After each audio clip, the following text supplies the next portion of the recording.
다 같이 사도신경으로 우리의 신앙을 고백하며 새벽 예배를 하나님께 드리시겠습니다. 전능하사 천지를 만드신 하나님 아버지를 내가 믿사오며 그 외아들 우리 주 예수 그리스도를 믿사오니 이는 성령으로 잉태하사 동정녀 마리아에게 나시고 본디오 빌라도에게 고난을 받으사 십자가에 못 박혀 죽으시고 장사한 지 사흘 만에 죽은 자 가운데서 다시 살아나시며 하늘에 오르사 전능하신 하나님 우편에 앉아 계시다가 저리로서 산 자와 죽은 자를 심판하러 오시리라. 성령을 믿사오며 거룩한 공회와 성도가 서로 교통하는 것과 죄를 사하여 주시는 것과 몸이 다시 사는 것과 영원히 사는 것을 믿사옵나이다. 아멘.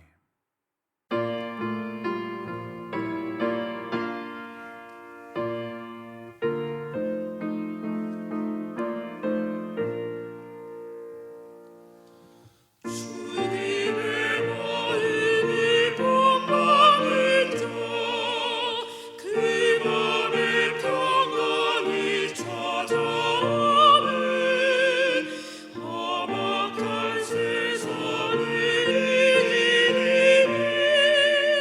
하늘로부터 임하리로다.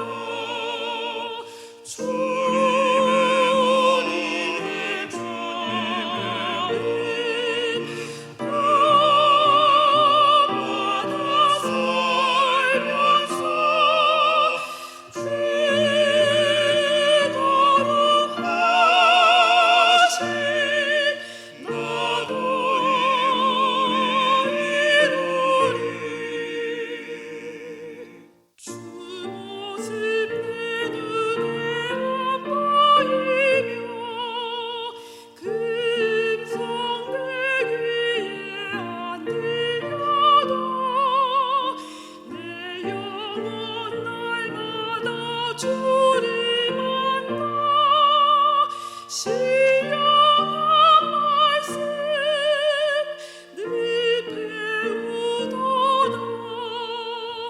주님의 마음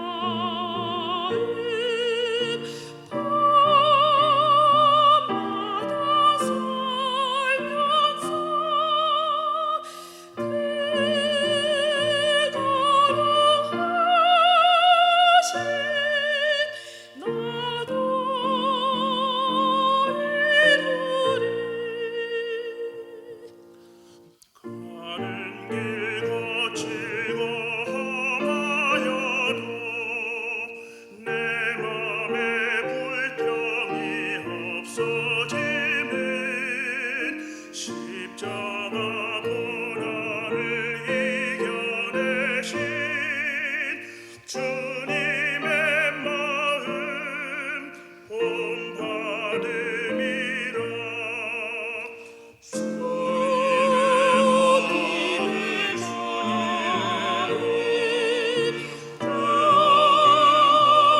밤마다 살면서 그토록 하신 나도 이루리. 주 예수 세상에 다시 오신 그날의 무성도 변화하여 주님의 빛나는 그 영상을 다 함께 보며 주 찬양하리. 주님의 마음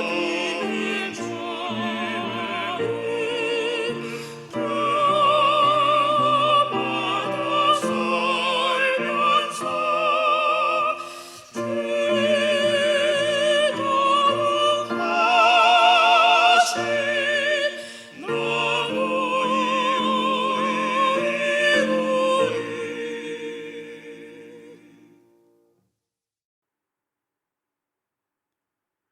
오늘 우리에게 주신 하나님의 말씀은 로마서 14장입니다. 로마서 14장 1절에서 12절까지의 말씀입니다. 제가 봉독하겠습니다. 믿음이 연약한 자를 너희가 받되 그의 의견을 비판하지 말라. 어떤 사람은 모든 것을 먹을 만한 믿음이 있고 믿음이 연약한 자는 채소만 먹느니라. 먹는 자는 먹지 않는 자를 업신 여기지 말고 먹지 않는 자는 먹는 자를 비판하지 말라. 이는 하나님이 그를 받으셨음이라.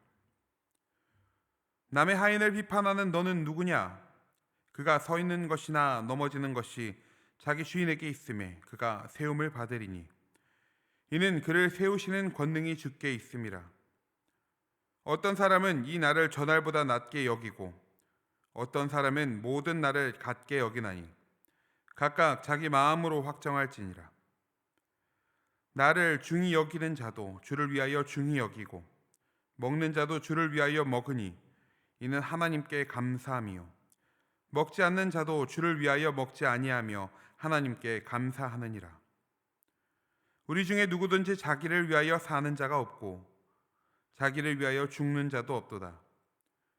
우리가 살아도 주를 위하여 살고 죽어도 주를 위하여 죽나니 그러므로 사나 죽으나 우리가 주의 것이로다. 이를 위하여 그리스도께서 죽었다가 다시 살아나셨으니 곧 죽은 자와 산 자의 주가 되려 하심이라. 네가 어찌하여 내 형제를 비판하느냐? 어찌하여 내 형제를 업신 여기느냐? 우리가 다 하나님의 심판대 앞에 서리라.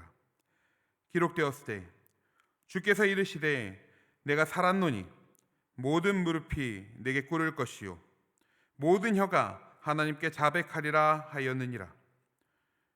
이러므로 우리 각 사람이 자기의 일을 하나님께 짓고 하리라. 아멘. 함께할 예배를 위하여 기도하시겠습니다. 하나님 아버지, 이 시간 새벽을 깨우며 예배의 자리로 나아가게 하심을 감사드립니다. 이 새벽 드려지는 우리의 예배가 영과 진리로 나 자신을 구별하여 주께 드리는 거룩한 산 제사가 되게 하여 주옵소서. 우리에게 갈급한 심령을 허락하여 주시고 주의 말씀을 들을 때에 주의 뜻대로 살아가겠노라 결단하는 이 시간 되게 하여 주옵소서. 이 예배가 주님께로 향하는 소중한 한 걸음이 되기를 소망하오며 살아 역사하시는 예수님의 이름으로 기도합니다. 아멘. 할렐루야! 오늘도 새벽을 깨우며 이 예배의 자리로 나오신 우리 모든 성도님들을 주님의 이름으로 축복합니다. 말씀을 통해 우리를 향한 하나님의 뜻을 발견하고 그 뜻대로 살아가기로 작정하는 이 시간 되기를 소망합니다. 아멘. 그동안 우리는 로마서의 말씀에 대해서 계속 살펴보면서 로마서의 배경 이야기를 충분히 들으셨을 것입니다. 그래도 혹시 못 들으신 분들이 계실지도 모르니 제가 간단하게 설명드리고 넘어가 보겠습니다. 로마서가 쓰여질 당시에 로마 교회에는 큰 갈등이 하나 있었습니다. 이 갈등은 유대인 그리스도인과 비유대인 그리스도인들 간의 갈등이었는데요.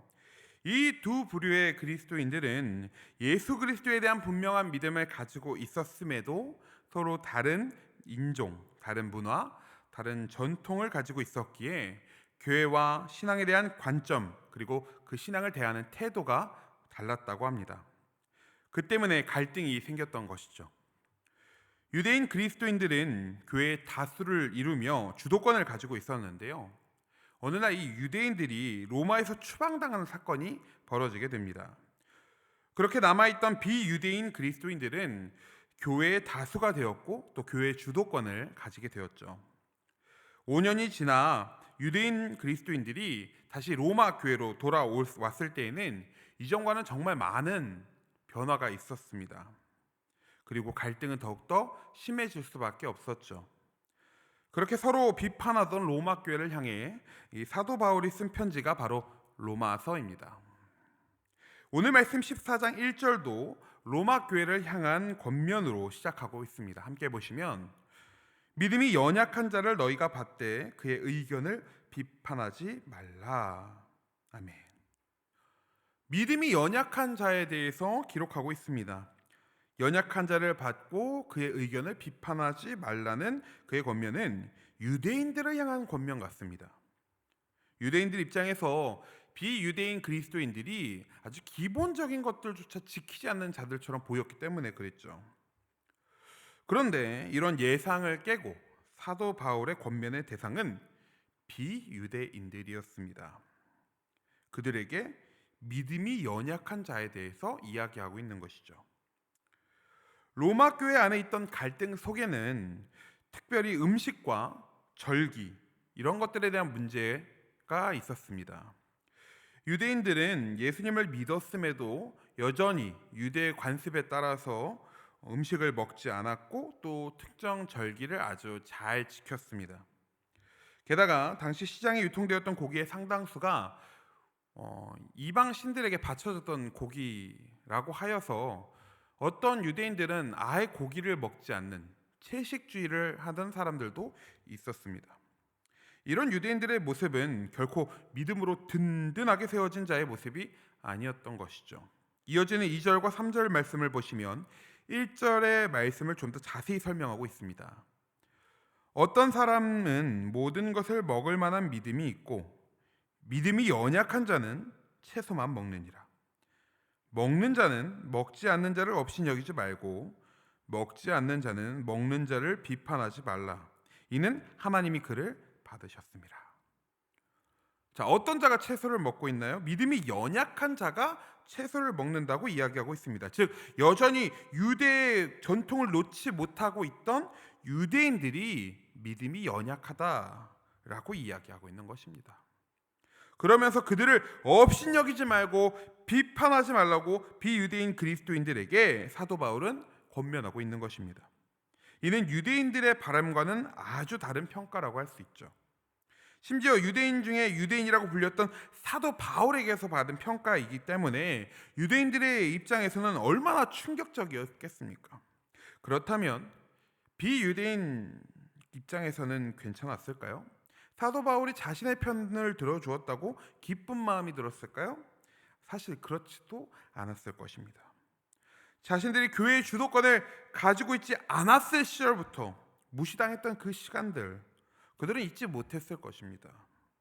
이 사실을 우리는 그들이 주도권을 가진 이후에도 갈등이 지속되었다는 점을 통해서 유추할 수 있습니다. 자신들을 율법에 무지하다 여기며 종교적 우월성에 사로잡혀 있던 유대인들의 모습은 분명 비유대인 그리스도인들에게는 상처가 되었을 것입니다. 그런 시간을 지나 드디어 주도권을 가지게 되었고 이제는 그들보다 더 다수가 되어서 자신들의 뜻을 좀 더 분명하게 세우며 그들과 대립할 수 있게 되었던 것이죠. 그런데 이제서야 그렇게 되었는데 사도 바울은 이제서야 차지한 그 자리를 내려놓으라, 포기하라 라고 이야기하는 것과 같았기 때문입니다. 연약한 자를 받으라, 그의 의견을 비판하지 말라, 업신여기지 말라, 하나님이 그를 받으셨다. 사도 바울의 권면은 유대인 그리스도인들에겐 충격이었고 비유대인 그리스도인들에게는 달갑지 않은 이야기였습니다. 우리가 만약 이러한 배경 이야기를 생각하지 않고 단순하게 이 말씀을 바라본다면 사도 바울이 너무나 당연한 이야기를 하고 있다라고 생각할 수 있습니다. 그런데 그리스도인으로서 공동체를 이룬다는 것, 교회는 절해야 한다라는 것을 우리가 당연하게 이야기하기에는 이 배경을 보았을 때 결코 쉽게 이야기할 수 없다는 것입니다. 왜요? 오늘날 교회 안에서도 많은 갈등이 존재하기 때문이죠. 성도님들께서도 교회 안에서 크고 작은 여러 갈등들을 한 번쯤은 경험해 보셨을 것입니다. 혹은 지금 갈등 중에 계신 분들도 계시겠죠. 사실 교회도 사람들이 모이는 공동체이기 때문에 갈등이 있는 것이 어찌 보면 당연한 일일 수도 있습니다. 갈등을 통해 교회와 성도는 더욱 성장하게 되기도 하고요. 때로는 갈등이 커져서 교회가 분열을 경험하는 경우도 종종 있습니다. 그렇다면 우리는 교회 안에서 우리 교회 공동체 안에 수시로 찾아오는 이 갈등을 어떻게 대처해야 할까요? 사실 사도 바울의 권면은 내용적으로 유대인 그리스도인과 비유대인 그리스도인에 대한 차이가 있어 보이나 실상은 같은 권면이라고도 할 수 있습니다. 그리고 그 권면과 같은 내용이 바로 빌립보서 2장 3절의 말씀이라고 할 수 있는데요. 한번 읽어보면 아무 일에든지 다툼이나 허용으로 하지 말고 오직 겸손한 마음으로 각각 자기보다 남을 낮게 여기고. 아멘. 겸손함을 가지고 서로를 더 낮게 여기라는 이 말씀은 사실 사도 바울이 유대인과 비유대인들에게 모두 전하고자 했던 진짜 마음이 아닐까요? 우리가 무엇이 그리 대단하여 서로를 비판하고 업신여길 수 있을까요? 서로를 다툼으로 나오게 하는 말들이 있을 수 있겠지만 그렇다고 서로를 비판하고 업신여길 수는 없습니다. 모두가 완전한 인간이 아니기 때문에 그렇죠. 그러니 우리는 누군가에게 손가락질하기 이전에 먼저 자신을 낮추어 겸손할 수 있어야 하는 것입니다. 겸손한 마음으로 서로를 더 낮게 여길 수 있어야 한다는 말이죠. 왜요? 3절에 기록된 대로 이는 하나님이 그를 받으셨기 때문에 그렇습니다. 나와 마주한 그도 나와 같이 하신 하나님께서 받으신 자이기 때문에 그렇습니다. 이 사실을 기억하고 또 인정함으로 겸손함을 가지고 서로를 더 낮게 여길 줄 아는, 그래서 우리 가운데 찾아오는 여러 가지 갈등의 문제에 대해서 깨끗하게 해결할 수 있는 우리 성도님들 되시기를 소망합니다.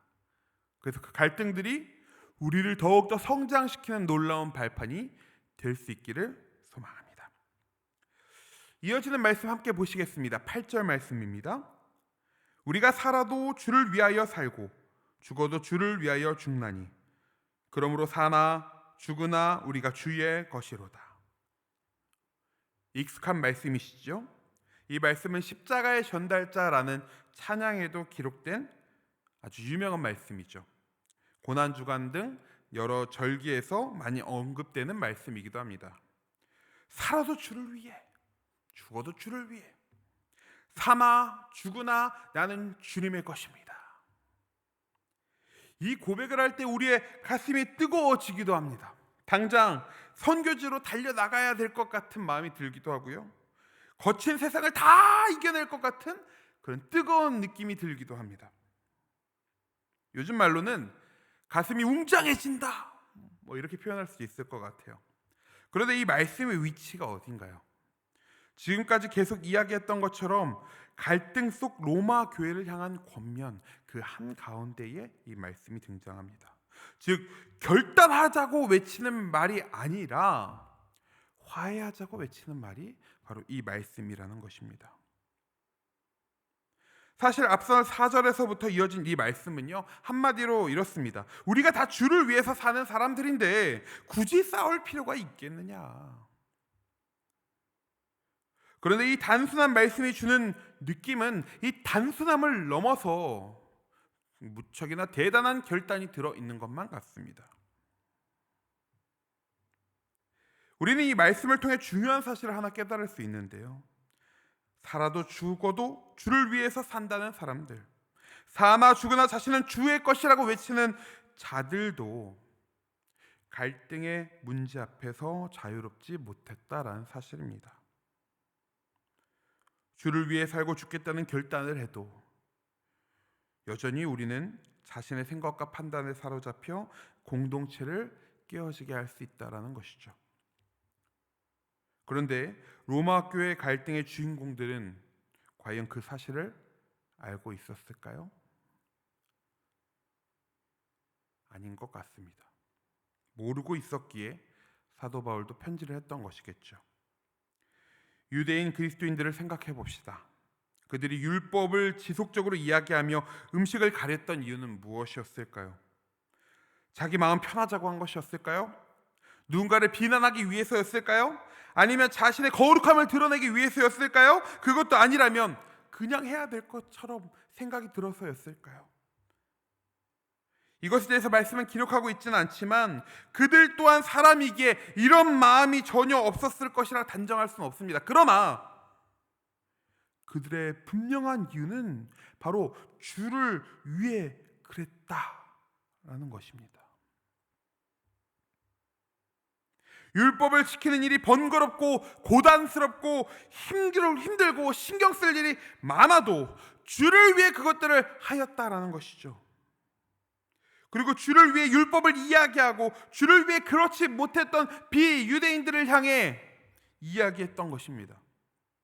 비유대인 그리스도인들은 달랐을까요? 자신들이 믿는 예수님의 분명한 복음이 자기에게 자리 잡혀 있으니 여전히 과거에 사로잡혀 있는 유대인들을 바라보며 주님을 대신해 이야기한다라고 생각하지 않았을까요? 이것이 진짜 믿음이라고 이야기하고 싶지 않았을까요? 이것들도 분명 주를 위한 일이라고 생각했을 것이며 교회를 위하는 일이라고 생각했을 것입니다. 7절입니다. 우리 중에 누구든지 자기를 위하여 사는 자가 없고 자기를 위하여 죽는 자도 없도다. 갈등 속에 있지만 자기를 위해 살고 죽는 자가 없다고 합니다. 그런데 우리가 삼자의 입장에서 바라보았을 때 이 갈등을 어떻게 바라보게 되나요? 자신의 생각만을 주장하고 있는 꽉 막힌 두 집단의 갈등처럼 보입니다. 주를 위해 한다고, 주를 위해 산다고, 주를 위해 결단한다고 그렇게 한다고 하지만 결국 자신의 생각과 판단만을 주장하는 삶을 살아가고 있는 모습인 것이죠. 그런 그들의 모습을 보면 어떤 마음이 드시나요? 솔직히 저는요, 두렵습니다.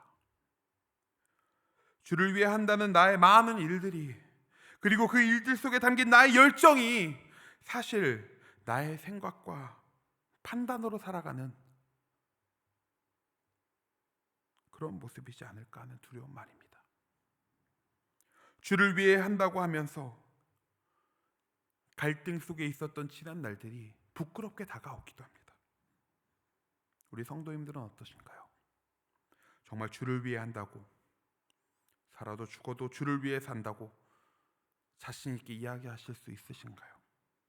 정말 내 생각과 판단이 아니라 하나님만을 위한 삶, 하나님의 뜻만이 이루어지는 삶이 나의 삶이다라고 자신 있게 이야기하실 수 있으신가요? 그렇지 않다면 우리는 어떻게 해야 될까요?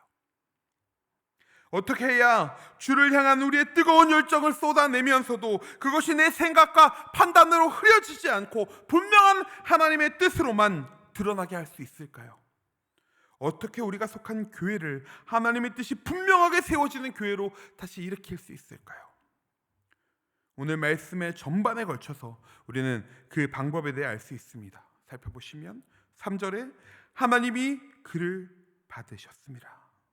4절에 그를 세우시는 권능이 주께 있습니다. 7절에 사나 죽으나 우리가 주의 것이로다.